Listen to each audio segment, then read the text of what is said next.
Hello, Internet, and welcome to the Free-to-Play Cast, brought to you by MMOBomb.com. I'm your host, well, not always. I've been just the last, whatever, magicman.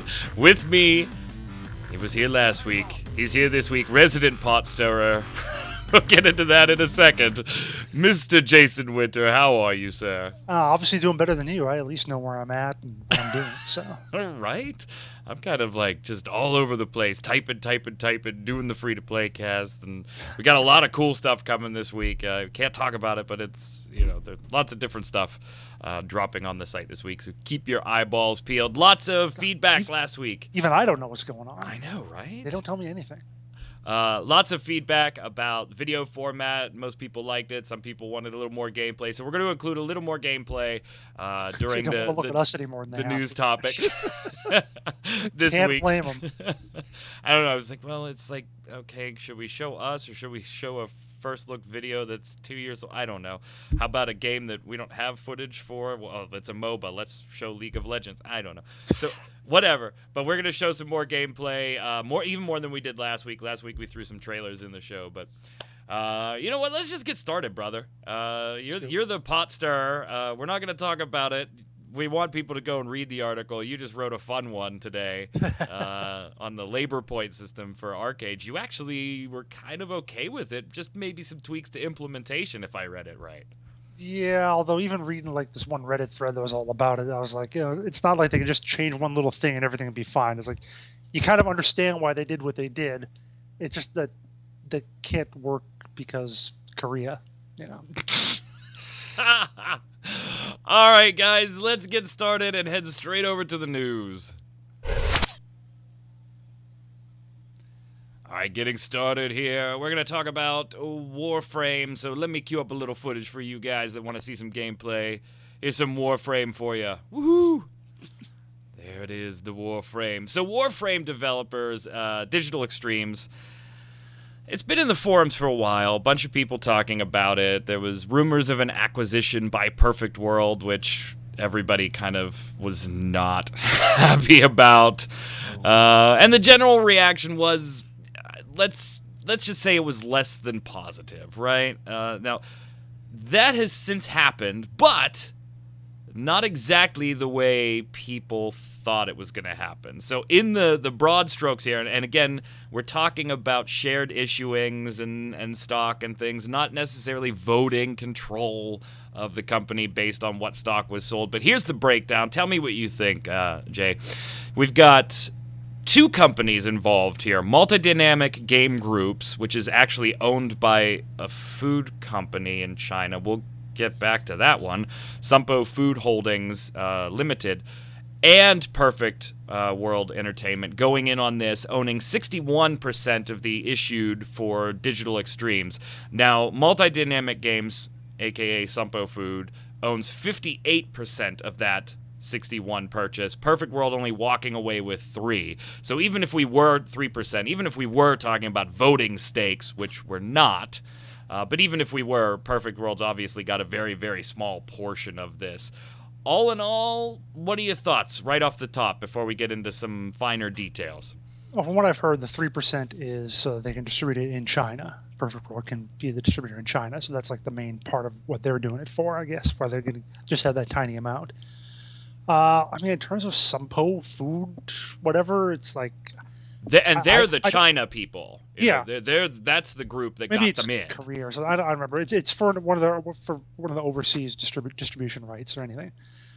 I mean, there's no precedent for a chicken company owning a video game. So it's like, well, I'm sure there probably is out there, but I'm not all that familiar. Maybe KFC secretly owns Blizzard or something. I don't know. Remember when Burger King did those Xbox games? Do you remember that? Yeah. I played some of those. One of them at least was pretty good, like the racing game. Anyway, but yeah, I mean, the thing is, whenever a company buys another company, there are two sides of it.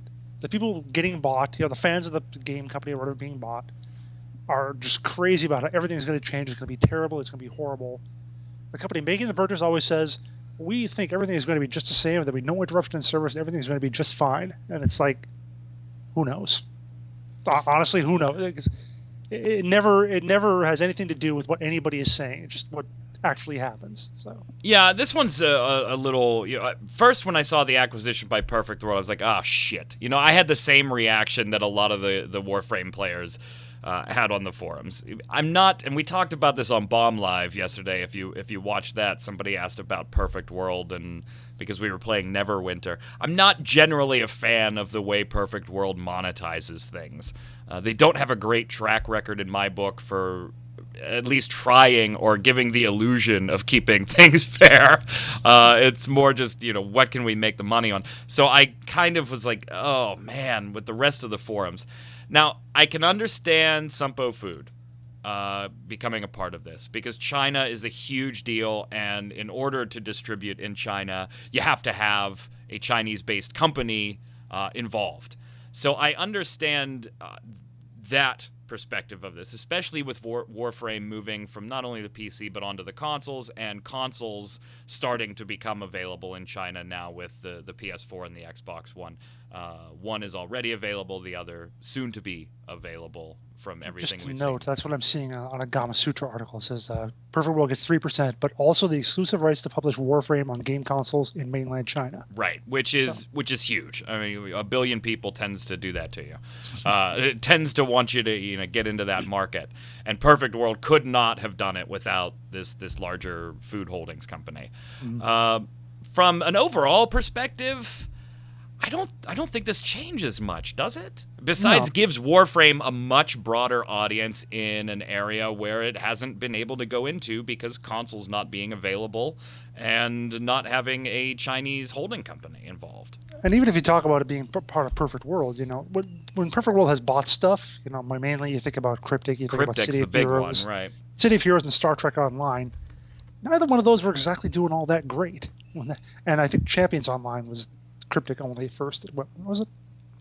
Yeah, Anyway. but Star Trek Online, there was backlash for that one. There was backlash for that one, particularly with the whole lockboxes thing. Well, yeah, I mean, lockboxes, that's just going to happen.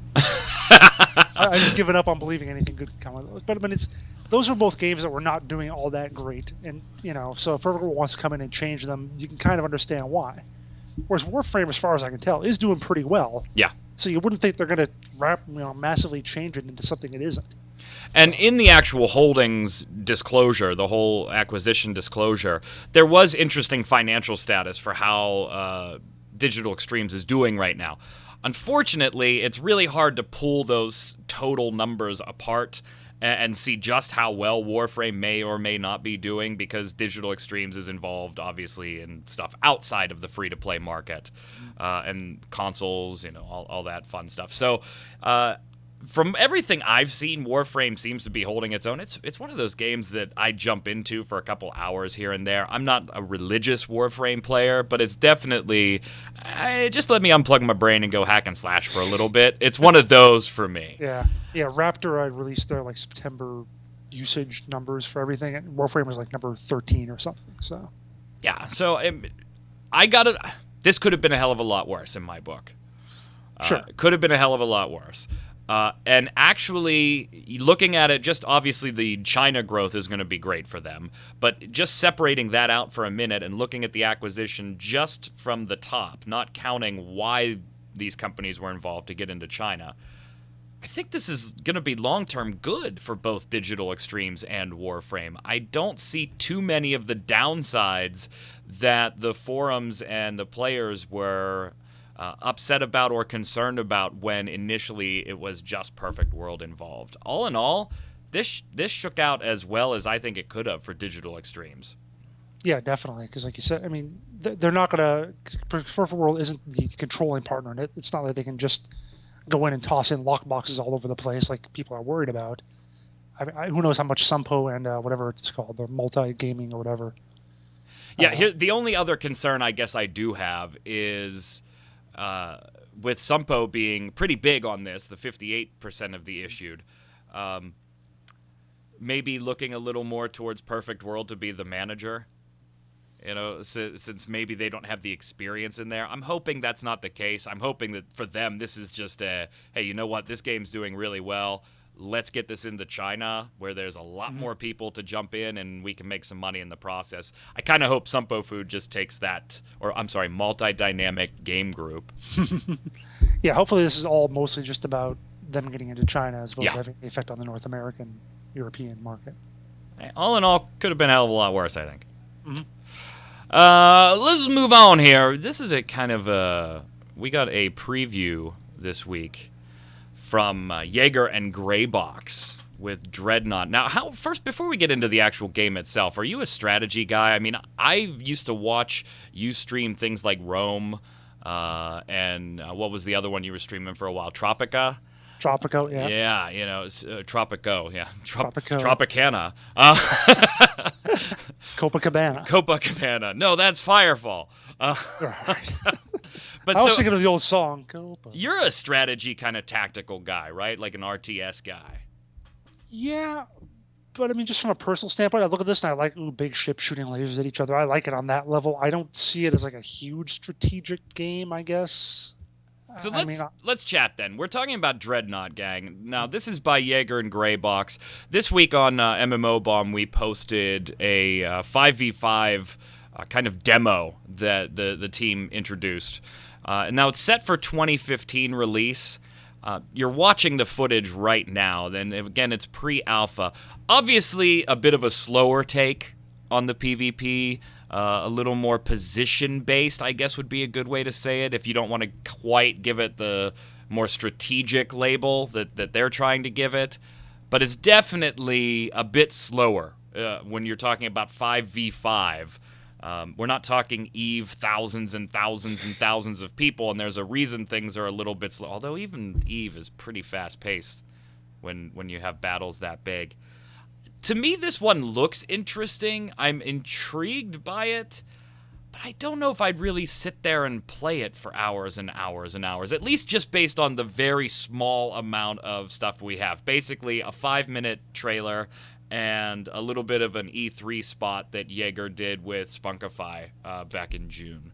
Yeah, I mean, for me, a lot of it is going to depend on how much tweaking there is to your ships, and not necessarily in the notion that I want to be able to customize everything, but if it's going to be the sort of thing where there are like 20 different dials I can turn up, that's at the point where it does start to get a little EVE-like, where it's just so much work goes into just doing all that stuff that if you have your thing off just by a little bit, you know you're going to get wasted in a real fight. So yeah, and they were talking about big-time customization. Yeah. I mean, although what it sort of makes me think of is almost like, and again, having not seen really any footage from that, but it's sort of like the space version of something like World of Warships, where it is going to be these big lumbering ships as opposed to quick fighters or tanks or something like that. It's in that same kind of notion, albeit just with starships and lasers. Yeah, and I kind of likened it to that style of gameplay in the write-up for the video that I did, where I said it was a slower World of Tanks type.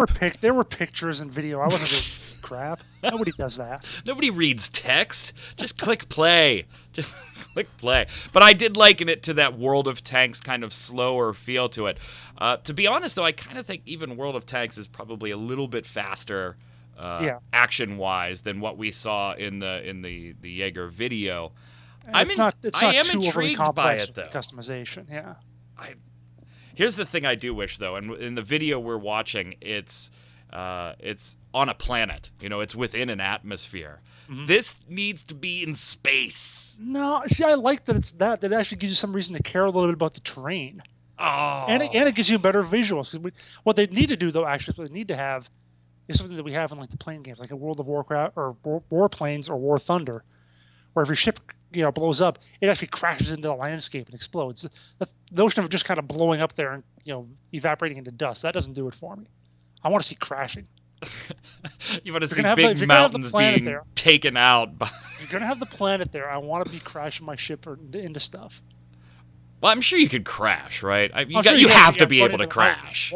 But you want to see, like, the engines get shot out and a slow descent into the environment. That is the one thing that's good about when I die in one of those. When I die in Warplanes or War Thunder, I can watch myself spiral into the ocean or whatever.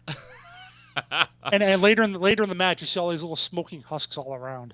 One thing we did not see, which kind of curious about, in the little trailer / gameplay demo was collision. Not with the environment like we're talking about, but ship-to-ship collision.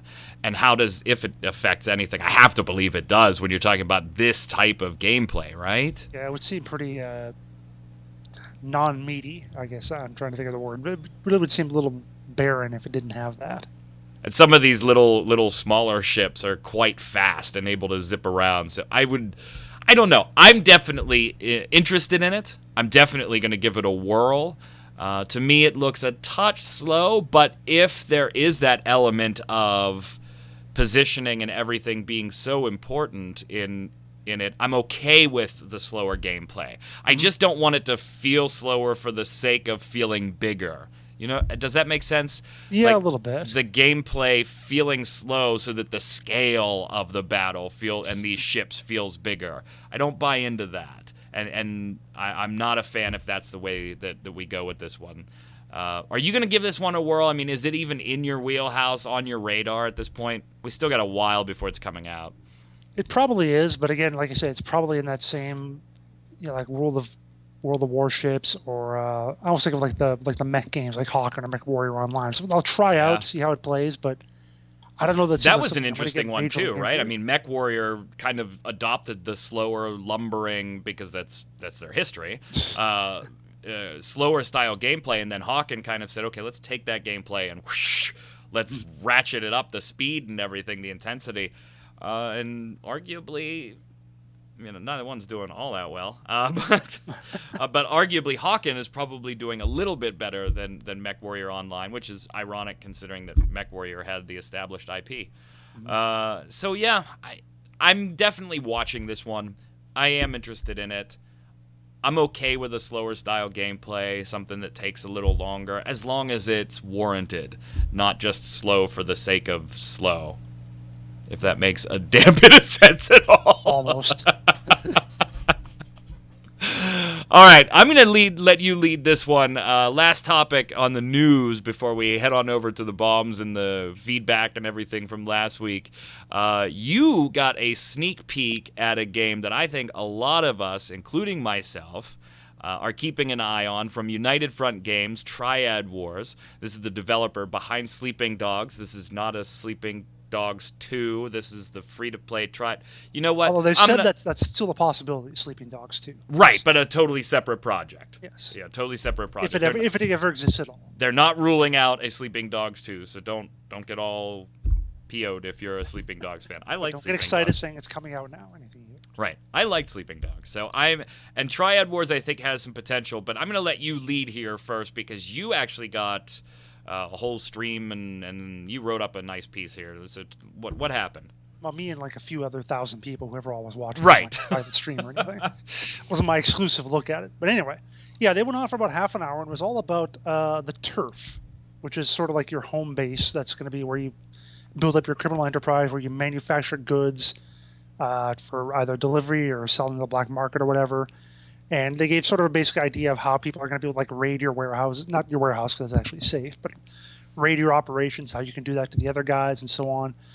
Wasn't a whole lot to be shown in terms of actual gameplay. Like at the very end, they drove around a little bit, but mostly it was just walking around your turf, showing you the different manufacturing facilities, how you upgrade those into getting different kinds of stuff, how you allocate your money. Like you allocate your money to your hackers to get blueprints, which they download, and then you can use the blueprints to make like knockoff electronics, and you can take those and you can ship them out and do whatever. So that's kind of how the cycle goes, at least in that instance. There are 5 different rackets you can have, including like counterfeiting, knockoff products, whatever the other ones are. Gambling, I think, was another one. So a bunch of different ways you can make your money, and to the point where, again, obviously there is still going to be the shooting and the driving and all that violence and so on, but watching that almost made me think of it more like a sandbox economic simulator than, something more like Eve or Arch-8 or something like that, than an actual APB or MMO type game, which I'm sure there'll be lots of that, but it makes you wonder if someone could actually just play it for the economic aspects, the trading post or auction house kind of gameplay, and still enjoy it on that level. Now I'm showing the gameplay portion of the stream that you attended, so that people can see an idea of. I mean, obviously, very reminiscent of Sleeping Dogs, very reminiscent. again, we're in like an alpha, very pre-beta stage here, but I gotta say, it still looks good.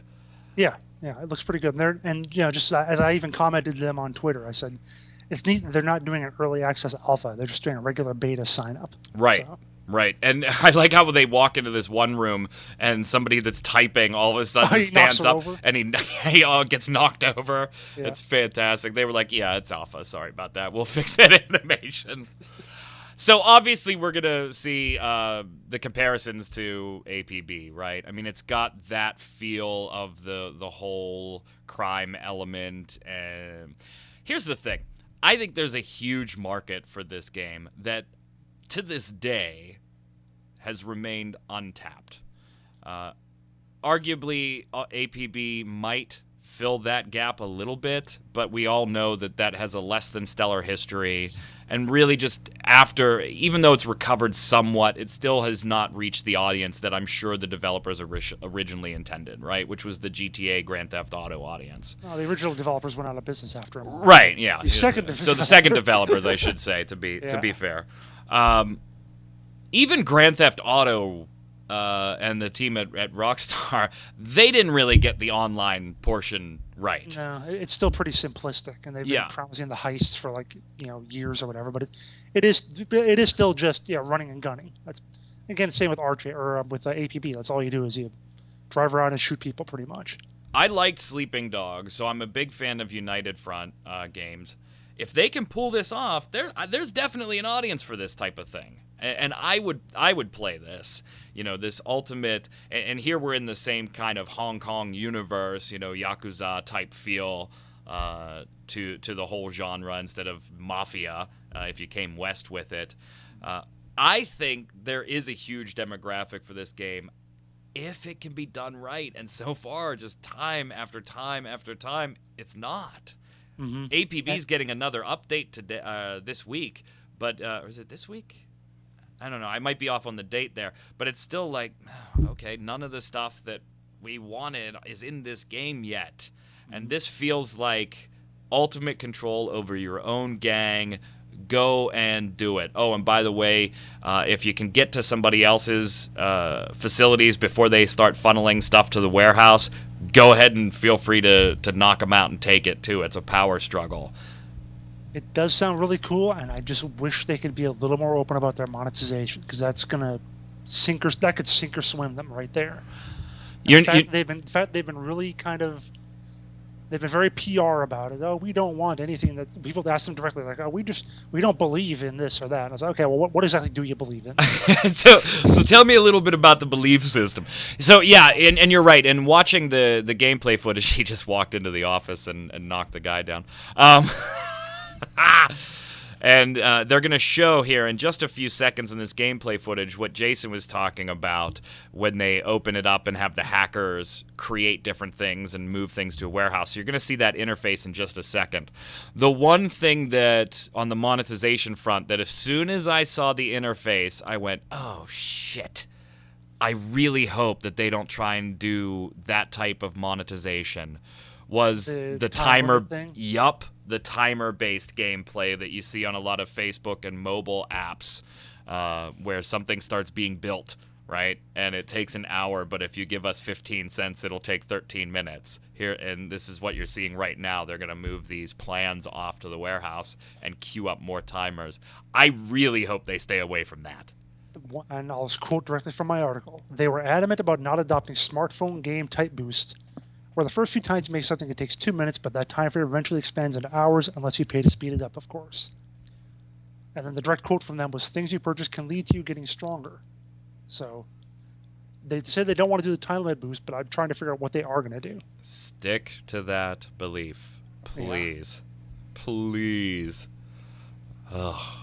This one's huge on my radar. Definitely going to be keeping an eye out for Triad Wars. I hope it can fill what we all thought APB was going to be. And then, yeah, I wouldn't be opposed to seeing a Sleeping Dogs, too. But don't get mad at Triad Wars, guys. It's not replacing Sleeping Dogs 2, if Sleeping Dogs 2 ever becomes a thing. In the general possibility that it could ever maybe happen. Well, when games tend to sell pretty well. You know, the whole sequel thing tends to happen.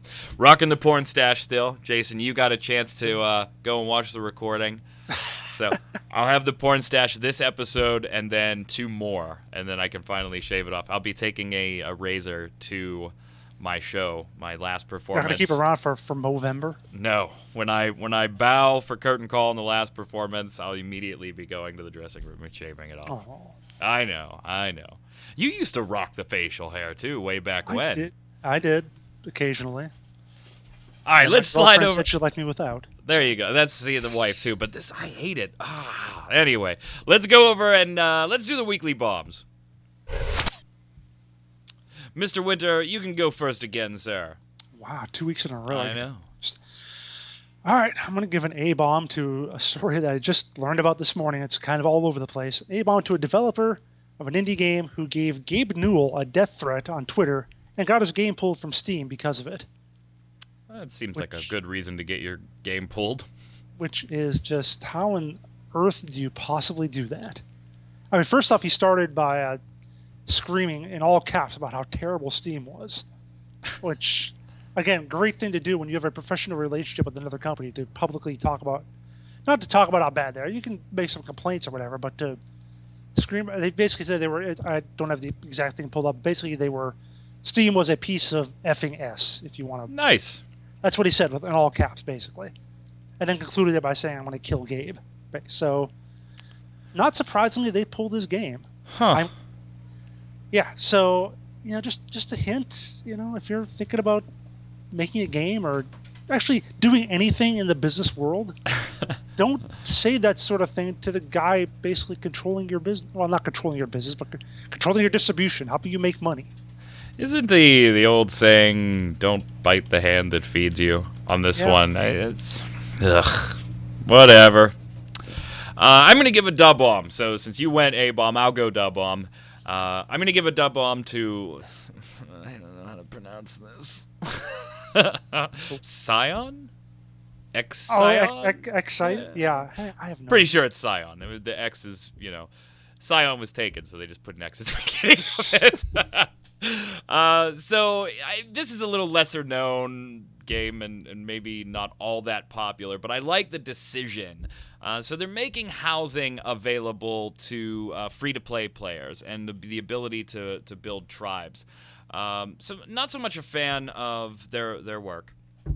However, I do like the decision just to make housing available, because that's one of the things you tend to see locked behind the cash shop, right? Maybe, excuse me. Right, maybe you have the ability to get housing, which, if there's, okay, whatever, Arcage, whatever, Final Fantasy 14, ridiculous. Sorry, Wait, I digressed. Has a subscription. How do you? I know, right? If you aren't super gil rich in the game, you're not buying a personal house. Oh, well, if you're well, I mean, at least it's still like in-game stuff. Yeah, they're saying like you had to spend more real money to get a house. I'm like, what? So no. So you see, in most free-to-play games, you may have access to the house itself, but then just about everything or all the cool stuff, there's always some aspect of the housing being locked behind the paywall. Gotcha. In a lot of games, you can't even access housing, period.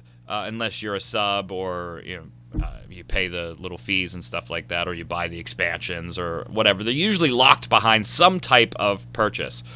I like the decision to open this to free-to-play players. I really do. This is a huge aspect of MMOs, and I can't stand personal housing, really. It bores the hell out of me. Mm-hmm. Rift, I really like their dimensions, and a lot of that is open to free players as well. So I think they did it well, but housing bores me to tears. Mm-hmm. Like, I go in and I put a desk down and I get like all gung-ho and I'm like, yeah, we're going to make this pretty sweet. This is going to be awesome. And 10 minutes in, I'm like, I don't want to do this anymore. I'd rather go kill 10 rats. I actually wrote an article about that on MMOBomb about 6 months ago. Basically, housing is boring, but we keep screaming for it. So. But hey, there are people that is their thing, dude. I mean, they log in, and it's all about crafting the next 8 items for their house, and more power to them. So I think this is a great thing to unlock and make available almost in full. I'm okay with you maybe selling unique items for your cash shop, but housing needs to be a feature, I think, available to free-to-play players. If it's in the game, yeah. If it's in the game, I'm make just it not available. a fan of it having to be in every It's game. such a cash shop sink that why would you block Probably, it like I that? suppose. Why would you block it like that? I'm just seeing one thread somewhere on a forum that says it's pronounced Zion. Zion. The S is silent. So it's, like Matrix. Yeah. Zion. There we go. All right, viewer bombs. Viewer bombs. Thank you for putting your bombs in there. We get them through email at magicman@mmobomb.com. We get them on Twitter. We get them on YouTube. We get them on the comments for the video. Put them anywhere. Wherever you're watching this, put your weekly bombs there. There's no show without you, so put them down there. Dub bomb for something good. A bomb for something bad. In the free-to-play or even just the MMO space in general. So Bratworth says, here's my weekly bomb. A dub bomb to Magic Wizard Wars. Absolutely fun game with lots of mayhem and stupidity at levels I have never seen in a very long time. I'll probably get burnt for this, but I'm also giving a dub bomb as well to the third-person shooter Dizzle. The game had a lot of mixed reviews with at least 60% positive from Steam. That's better than half, right? It's a fun game, simple mechanics, and simple shooter elements. Fun enough for me to waste time and unwind. So there you go. 2 things to check out if you haven't. Magicka Wizard Wars and Dizzle. I love Magicka. And I'm generally not a PvP guy, but I do enjoy Magicka Wizard Wars. Spunkify and I did a little Wizard Wars back when it first was early access. Yeah, I watched that. And apart from it being early access and having all sorts of wonderful features, I liked it too, and I'm looking forward to seeing it come along further. Why don't you take the next one, sir? All right, this is from Killjoy554455. He's like one of the Beagle Boys. That's his number on his prison uniform. He says, I have to give a dub bomb to Star Trek Online Delta Rising, another wonderful expansion, and for making it a little bit more challenging leveling from 50 to 60. Of course, we previewed Delta Rising a couple weeks ago. I'm almost ready to get back into Star Trek Online. I've been saying that for like months now, and I know I'm going to. I swear it. I am. Might even do a bomb live of it someday. Hey, there you go. Wait, so I'm not even close to that level. I'm like level 21 or something with my captain. But yeah, so you do bomb live Thursdays, right? Yes, Thursdays, same time, 4 p.m. Central, which is me. So 2 on the West Coast, 5 on the East Coast, if you're in the United States. Mountain time, but nobody's in Mountain, so. Right. Check Global Buddy. Terra Nova 667, longtime viewer. I remember that name from when we first started this. I would like to give an A-bomb to all the MMO platforms some publishers have implemented just to play their games. As someone mentioned in this episode, we were talking last week about Glyph. Rift using Glyph, Perfect World has Arc, etc., etc. I don't see why they're necessary. Just give me the client and a desktop link to it. Could not agree because more. They want you to get their other games too. I could not agree more. Although maybe the guy who threatened Gabe Newell can get on one of those.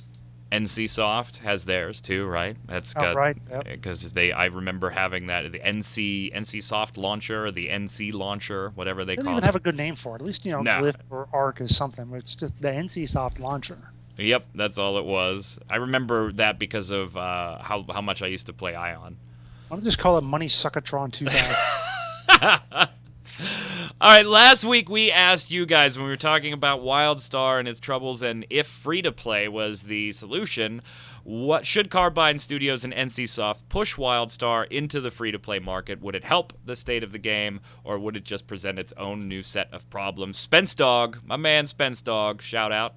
Love the show, guys. It's always good to hear some MMO news delivered in a professional, fun, and relaxed format. Well, thank you. Professionals? Hey, they said it, not us. Thank you. Does that mean I Much should put on appreciated pants? compliment. In terms of WildStar, it has so much promise in the first few months, but there's just too many things that make it difficult for players to access content. Saying things are hardcore is one thing, but take the attunement, for example. I don't think it's hardcore, just boring. Also, obtaining endgame gear, both PvE and PvP, was very tedious and didn't really seem to make much sense. I think WildStar will go free-to-play in the next 6 months, but I think they need to change some of its core functionality to address some of these issues. I think that's right in line with your thoughts, Mr. Winter, except you had projected a little further than Like 6 months from now. something Yeah, like that. but the same mentality as far as the changes they needed to make prior to that. Yeah, and it always makes me wonder too, when someone says hardcore, do they mean someone who's like really good at the game and who practices really good to be good at it? Or is there someone who spends a lot of time in it? Because that's what reading from this is what WildStar did, is they just made it something that takes a long time. So yeah, you're hardcore because you have to spend 8 hours a day or whatever to get into it to get the stuff, but you're bored to tears doing it, as opposed to someone who spends 8 hours a day to get better. That And might that's be sort of like, that's the disconnect. that might be an interesting topic for a future show. Let's try and define hardcore and piss everybody off. Go ahead, sir. All right, the next one is from Erebus 2075. It says they shouldn't go free to play. It will do nothing positive right now, and none of us will play it because of it. At the next big expansion, maybe then. But they effed from start with their ridiculous creed, pay to play plus pay to win plus buying game currency. It's like crap, man. How greedy can one company be? I don't know how well you can bleep stuff, so I kind of censored him up a bit. There you go. But yeah, I mean, basically what he said there, it says that the next big expansion maybe then, and that again kind of agrees with what I said in that. And I think he or she meant cred. Sure. Not creed. That whole currency. Greedy. Oh, okay, whatever. I think pretty sure they meant cred. The whole currency but in terms thing. of saying that, the next big expansion maybe then, fits with what I said last week, in that it's still that hardcore grind game that people didn't like it when they were paying for it, so they're probably not going to like it when they're free. They need to adjust that first, and then try to bring in that wider audience. This was another one that you and I had talked about behind the scenes. That one tall dude says, if WildStar goes buy to play like Guild Wars, I'll pick it up. I think it's a much better idea than full-on free-to-play. And you and I had kind of talked about that when we were batting back and forth before the show last week, if WildStar should go free-to-play. They have arguably the buy-to-play kings under the NCSoft umbrella, so yeah, that's definitely a viable option, and probably the one that I could see NCSoft taking. It's really just surprising board games don't do that in general. Yeah. Right? So with fewer buy-to-play. Other than those, there's like Secret World. And there's one which other game was sub-based and converted buy-to-play, and then Guild Wars 2 launched buy-to-play. Yeah, well, whatever. But then that's it. Are there really any other huge ones out there? Huge MMO There's type at least games? one or two smaller games I know I've heard. I can't think of them right now, but I know last time I talked about this, someone pointed out blah, blah, blah, or whatever it was. But yeah, there's a little bit out there, but yeah, nothing else really in the AAA space. Question of the week this week. Put your comments down below. Let us know, how important is housing in an MMO to you? We were talking about it earlier. Should free-to-play players have the same access to housing as subscribing players if your free-to-play game of choice offers a subscription as well as being a free-to-play player? You already know that I definitely agree. That was my debate. I think housing should always be something that's available. Because it's nothing but going to make you money in the long run. Come on. Make the damn thing available. And I think, Mr. Winter, you actually agree with me for once. Holy crap. Yeah, because in general, if you've got some major part of your game, let people see it so that they might think about buying for it. Right? Crazy thought. Mr. Winter, where can everybody follow you, sir? Follow me on Twitter at WinterInformal. Down, I don't know which side it is, but anyway. Follow me on Twitch, twitch.tv/JasonWinter, and blogorific, jasonwinter.wordpress.com. Sweet. I'm Magic Man. You can follow me at MagicMan1, MAGICKMANN1. Make sure to put your comments down below. And remember, if you want to be a host on the free-to-play cast, just got to have a mic, have a topic you want to talk about, and be able to express thoughts in English, which apparently I can't do today. No hablo español. Email us at magicman@mmobomb.com. Until next time, stay safe. We'll see you out on the servers.